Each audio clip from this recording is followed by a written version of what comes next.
আজ রান্না করবো সরষে বাটা দিয়ে পাবদা। ও না না, পাবদার ঝোল। কি পাবদা মাছের ঝোল খেয়েছেন? যদি না খেয়ে থাকেন তাহলে এরকমভাবে একবার রান্না করে খান, সত্যি বলছি দারুণ টেস্ট। একবার খেলে আবার বানাবেন। তো প্রথমেই গরম তেলে নুন হলুদ দিয়ে মাখিয়ে রাখা পাবদাগুলো ভালো করে উল্টে পাল্টে ভেজে নিন। তারপর সেই মাছ ভাজা তেলে গোটা জিরা ফোড়ন দিয়ে আলুগুলো ছেড়ে দিন।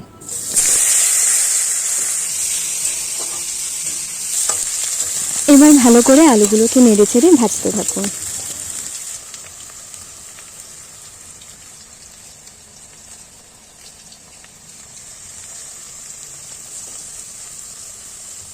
এরপর পেঁয়াজ কুচি দিয়ে নেড়ে চেড়ে পরিমাণ মতন লবণ দিয়ে নাড়তে থাকুন।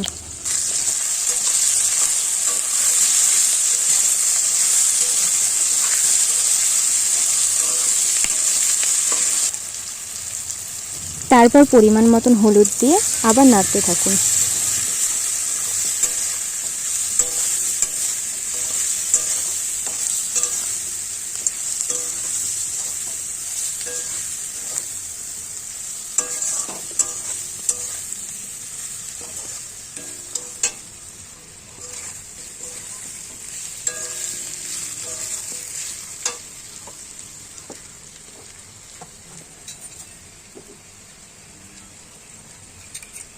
এরপর আগে থেকে পেস্ট করে রাখা টমেটো, আদা, 3-4 কোয়া রসুন, গোটা জিরে, কাঁচা লঙ্কা দিয়ে ভালো করে কষাতে থাকুন।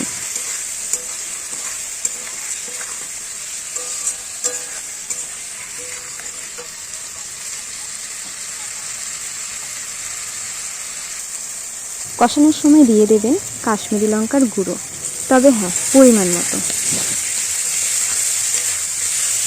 আর কষানোর সময় মশলাটা যাতে পুড়ে না যায় তাই অল্প পরিমাণে জল দিয়ে দেবেন। আমি মিক্সিতে হালকা জল দিয়ে মশলা ধোয়া জলটা দিয়ে দিলাম। এবার কষাতে থাকবো।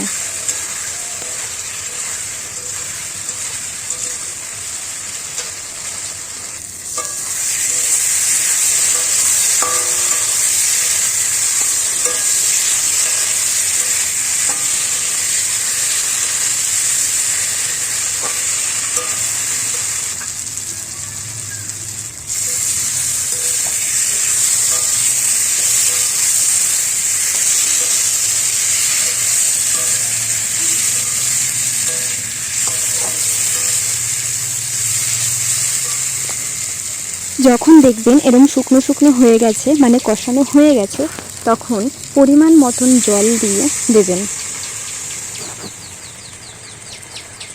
দিয়ে ভালো করে নেড়ে চেড়ে নিয়ে কিছুক্ষণ জাল দেন।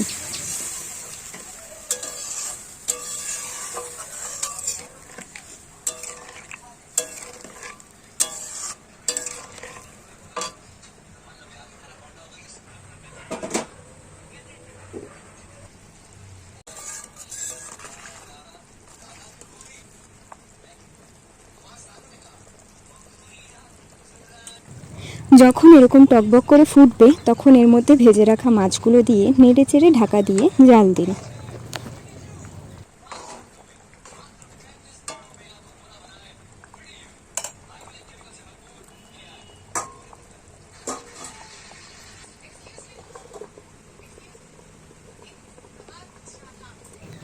তারপর সময় মতন ঢাকনা খুলে দেখে নেবেন আলু সেদ্ধ হয়েছে কিনা।